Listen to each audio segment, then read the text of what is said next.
Hola, ¿cómo estás? Muchas gracias por tu atención y, bueno, y por estar ahí. Te lo agradezco mucho. Agradezco mucho también los comentarios que me haces, ¿no? Agradezco muchísimo, obviamente, los comentarios de la gente que me da apoyo apoyo moral. Ya sabéis, yo no le he pedido a nadie ni un céntimo y, bueno, entre otras cosas porque afortunadamente no lo necesito. Y bueno, yo me dedico a otras cosas, me gano la vida haciendo otras cosas. Esto lo hago por diversión, porque me lo paso muy bien haciéndolo y porque creo que alguien tiene que decir la verdad en medio de la nube de embustes que hay alrededor. Bueno, pues entonces decía que agradezco mucho los comentarios positivos de la gente pues y los que me aportan información y me dicen, me completan cosas, los agradezco mucho. También agradezco muchísimo los que me critican y los que incluso pues me insultan, siempre y cuando no sean groserías impublicables, porque todos las borro. Solo por buena educación, ¿no? Es decir, no, porque a mí me pueden decir ignorante, lo que sea, decir, catalán, cualquier, y ahí está, y no pasa nada. Cuando ya son groserías impropias de seres humanos, entonces las borro. Bueno, pues entonces digo, también estoy agradecidísimo a ellos porque realmente me convencen de que es necesario seguir haciendo esto, porque realmente dicen una cantidad de estupideces tan absolutamente colosal que bueno, eh, estoy convencido de que tengo que seguir haciendo esto. Pues entonces, en uno de estos comentarios, alguien me propuso que hiciera un vídeo sobre un señor llamado Francisco Tenamastle, que me disculpen los mexicanos si no lo he pronunciado bien. Bueno, con toda seguridad no lo he pronunciado bien. Pues que me disculpen. Supongo en fin, que me entienden, ¿no? Entonces, este señor, Francisco Tenamastle, es un personaje del cual la leyenda rosa no habla nunca, absolutamente, ¿no? Hay muchos indígenas extraordinarios de los cuales la leyenda rosa no habla nunca, porque uno de los demonios de la leyenda rosa es el indigenismo, que es, wow, es después del comunismo y de la masonería, creo que es el siguiente enemigo fundamental. No se puede hablar de los indígenas, no se puede decir nada bueno de ellos, solamente se puede decir que eran caníbales. En fin, bueno, ya he hecho algunos vídeos demostrando que de canibalismo nada, pero en fin, es igual. Seguirán diciéndolo, porque cuando no hay, pues no hay, ¿no? Es decir, pobrecillos. Estos son los que se les aplica que les han puesto ortodoncia en el cerebro. Y es una frase que he oído a un youtuber al que sigo que me ha encantado. Alguien con ortodoncia en el cerebro. Genial, es absolutamente genial. Bueno, pues esta gente, todos los de la leyenda rosa, excepto los promotores, que esos son muy listos y están ganando dinero y influencia política. Los demás son una banda de borregos manipulados con ortodoncia en el cerebro. Bien, a los cuales les molesta mucho que me ría, además, en estos vídeos, ¿no? Y yo es que me lo paso también.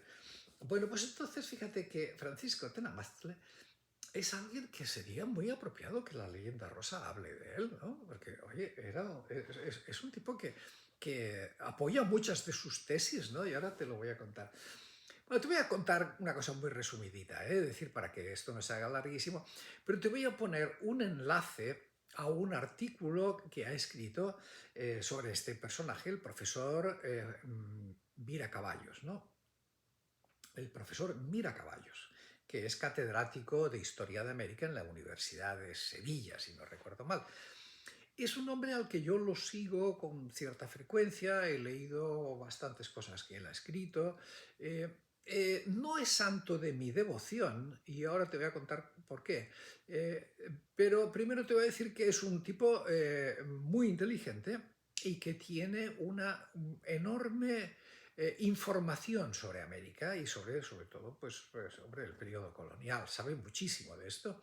Y es uno de esos poquísimos historiadores que hacen lo que no hacen los de la leyenda rosa, que en vez de estar dando discursitos, mítines políticos, se dedica a ir a los archivos, al archivo de Indias, y al archivo de México, y al archivo de Guatemala, y anda por ahí rebuscando papeles y tiene una cantidad de información francamente fabulosa.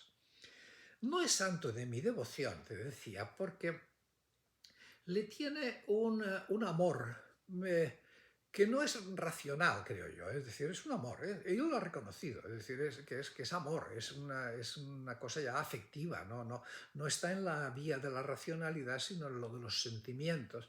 Dice que desde niño pues él le tiene un gran amor a Hernán Cortés, que, bueno, sí, me parece muy chocante que un profesor de historia de América le tenga tanto amor a un criminal genocida, a un asesino maníaco, déspota, tirano, embustero, liante, manipulador, ladrón, que es un sujeto que lo tiene todo, absolutamente todo.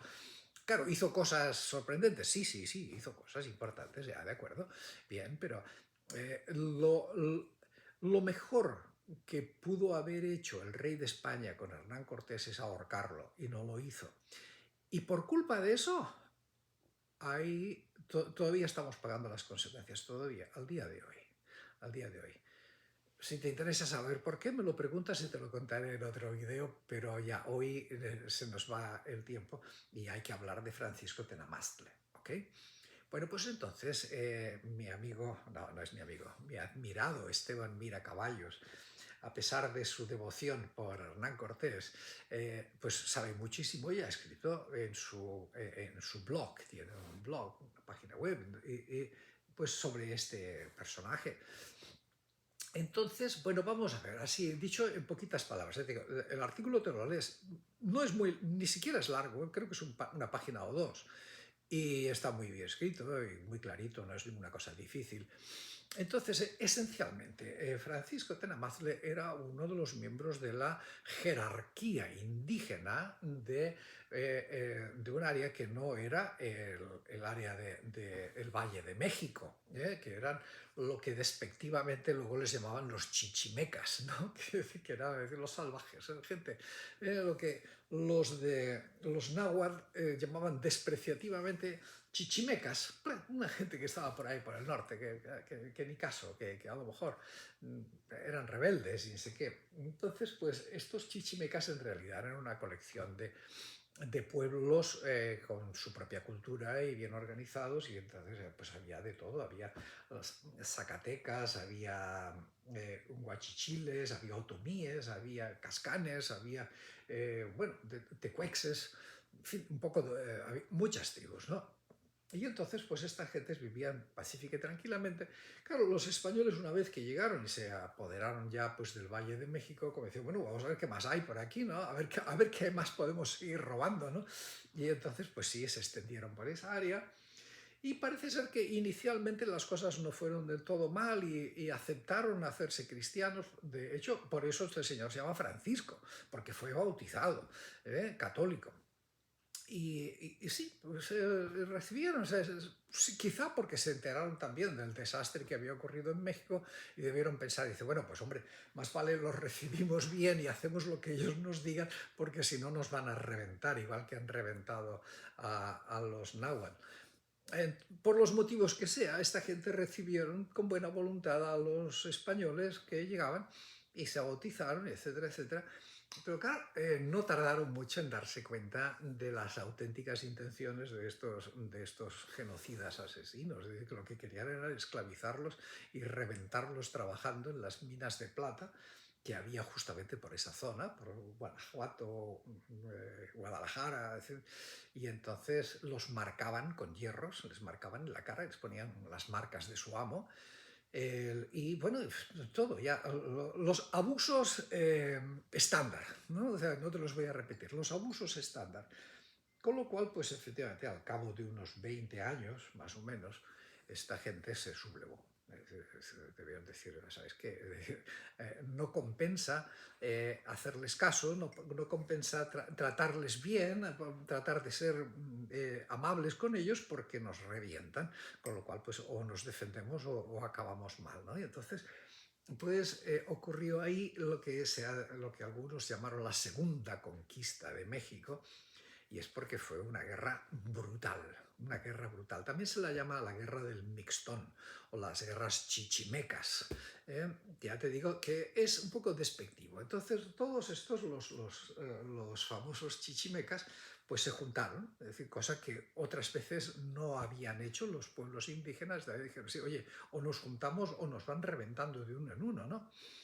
Y se juntaron y hicieron una importante guerra, realmente importante, o sea, tan importante como que, por ejemplo, en esa guerra murió el otro asesino, psicópata, un auténtico psicópata racista, Pedro de Alvarado, es decir, la mano derecha del otro genocida asesino Cortés. Ahí murió el tipo, con su arrogancia creía que él los iba a matar a todos y acabó muriendo él en la batalla.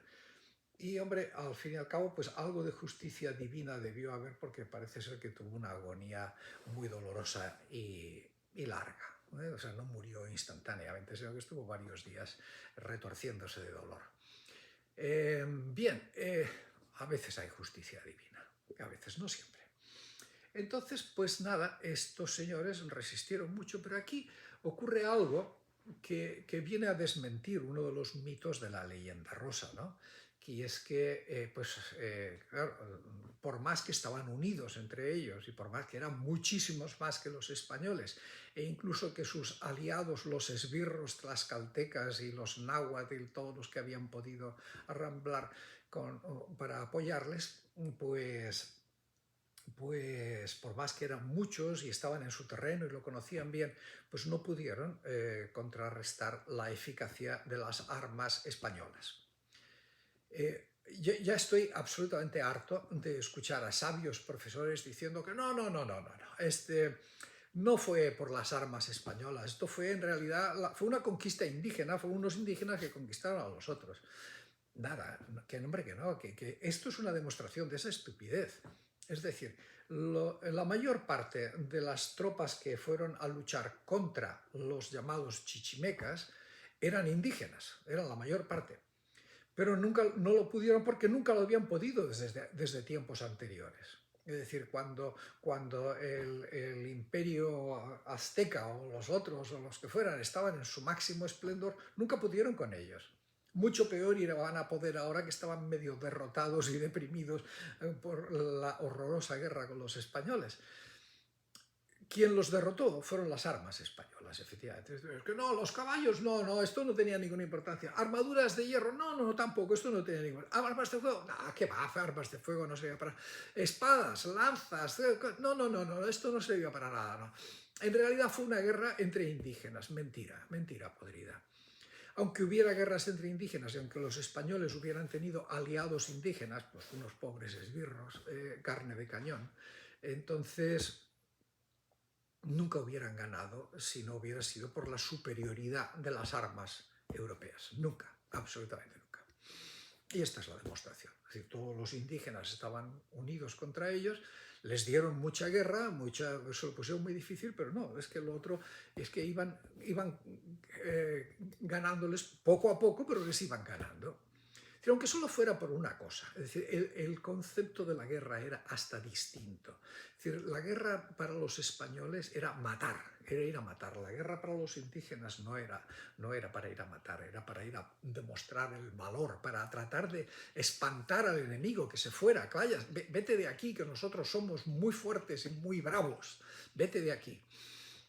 Mientras los españoles no iban a espantar a nadie, iban a matar, a esclavizar y a coger prisioneros y a lo que fuera, ¿no? Eran dos conceptos de la guerra completamente distintos y con unos niveles de salvajismo y de crueldad infinitos. Es decir, los españoles no tenían ningún problema en ir destruyendo cosechas, en ir matando niños, en hacer cualquier cosa, cualquier salvajada era poco con el afán de aterrorizar a los indígenas. Y esto en el universo indígena no entraba, por más que la propaganda de la leyenda rosa nos quiera decir que los indígenas eran unos monstruos, unos malvados. No, en absoluto, los monstruos fueron los invasores españoles. Bien, pues entonces, después de una larga resistencia, al final pues se iban rindiendo, iban muriendo. Y Francisco Tenamazle fue uno de ellos que se rindió.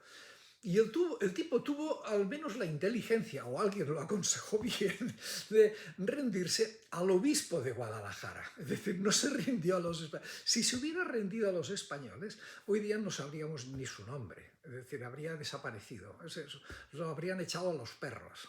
Y los perros se lo habrían comido y se acabó. Ya no sabríamos nunca nada más de Francisco Tenamaz. Ese habría sido el destino de este hombre, como fue el destino de muchos otros miles de indígenas que se los comieron los perros, los descuartizaron, los quemaron vivos, le hicieron horrores, ¿no? Porque esa era la forma que tenían de manejar la conquista. Entonces a alguien le debió decir, mira, ¿sabes qué? No tengas miedo. Ríndete al obispo de Guadalajara, que este te protegerá. Y efectivamente, pues lo hizo. Y bien, entonces aquí viene la parte que podían contarnos los grandes hispanófilos, que no hispanistas. Hispanistas es otra cosa, los grandes hispanófilos, supernacionalistas hispanófilos, nos podrían contar, ¿ves? ¿Te das cuenta? Es decir, es que lo trataron como, sí, sí, perfecto, pero fue el obispo, no fueron los demás, ¿no? El obispo lo acogió bajo su protección. El obispo era un funcionario de la corona que tenía tanto poder pues como cualquier otro, como el virreo, como cualquiera más. No podían contradecir o avasallar a un obispo sin que hubiera muy graves consecuencias. Bueno, pues entonces Francisco se rindió al obispo y entonces, bueno, pues ahí negoció el que fuera a España a reclamar por los abusos y los malos tratos que recibía. Seguramente este obispo estaría en contacto pues, con las casas o con gente de dominicos o gente de esa idea y que por eso pues, enviaron a este hombre a España. Y de hecho sí se sabe que cuando Francisco llegó a España se encontró con Fray Bartolomé de las Casas, que le aconsejó cómo hacer las cosas y le apoyó, le ayudó, etcétera, etcétera. Pero el otro era un pobre hombre bueno, que a duras penas entendería algo del idioma español y que desde luego no sabía nada. Llegó a la corte de Madrid y el pobrecito debía estar absolutamente desconcertado, ¿no? Entonces, hasta seguramente no me extrañaría nada, para nada, que hubiera sido acogido en el convento de los dominicos de Madrid o de algún sitio de estos y que allí pues, hubiera tenido un intérprete, alguien que le tradujera las cosas y que le explicara, etcétera, etcétera. Y no solo eso, sino que para mayor apoyo, para que se den ustedes cuenta de que ya en cualquier momento empiezo a trabajar yo a favor de la leyenda rosa, si pagan bien, podemos hablar. Entonces, pues para que vean, incluso el rey de España le trató amistosamente y ordenó que le dieran una pensión de 4 reales diarios mientras él estuviera en España. Para que veas, ¿no? Que yo no oculto las cosas cuando las cosas favorecen a la leyenda rosa, ¿no? También, pero déjame decirte de todas formas que se ve que las finanzas del rey no andaban muy bien porque 4 reales no era realmente una cosa como para echar la casa por la ventana, ¿no? Yo he estado haciendo averiguaciones, cosas. Un peón de la construcción ganaba 2 reales diarios, o sea que le dieron el sueldo de 2 peones de la construcción. Un albañil ganaba 5 reales, que ya ganaba más que un señor importante, un rey, era una especie de rey o de reyezuelo, como le quieras llamar, ¿no? Llamarle cacique no hace justicia al asunto porque la palabra cacique está muy devaluada, pero él era una autoridad en su tierra, era un señor de su tierra y entonces le pagaban menos que un albañil. Bueno, pero en fin, oye, le pagaban, ¿no? Suerte tuvo que no cayó en manos de Pedro de Alvarado o alguno de estos, porque si no, no le habrían pagado pues de mala forma. Bien, entonces pues esto, lo que pasa es que según cuenta Francisco Miracaballos, pues no, Esteban Miracaballos, pues no se sabe cómo acabó la cosa, es decir, se sabe que ahí ya se perdió y no hay más documentos ni más trazas de qué sucedió con él. Pues uno, presumiblemente, pues el hombre quizá se murió, alguna enfermedad, algo así, debió durar poco y se murió y ya está, ahí se acabó todo su trámite con la justicia española. Y no se sabe nada más de él, desapareció de la historia, ¿no? Bueno, pues esto es lo que te quería decir en el vídeo de hoy, que me parece que es muy interesante y agradezco pues a la sugerencia de haberlo tratado a Francisco Tenamasle. Y nada, oye, yo abierto a todas las sugerencias que ustedes me quieran hacer, porque, bueno, para eso estamos, ¿no? Muy bien, pues muchas gracias por tu atención. Espero que te haya gustado este vídeo y seguiremos hablando, por supuesto. Cuídate, hasta pronto y sé feliz, sé muy feliz.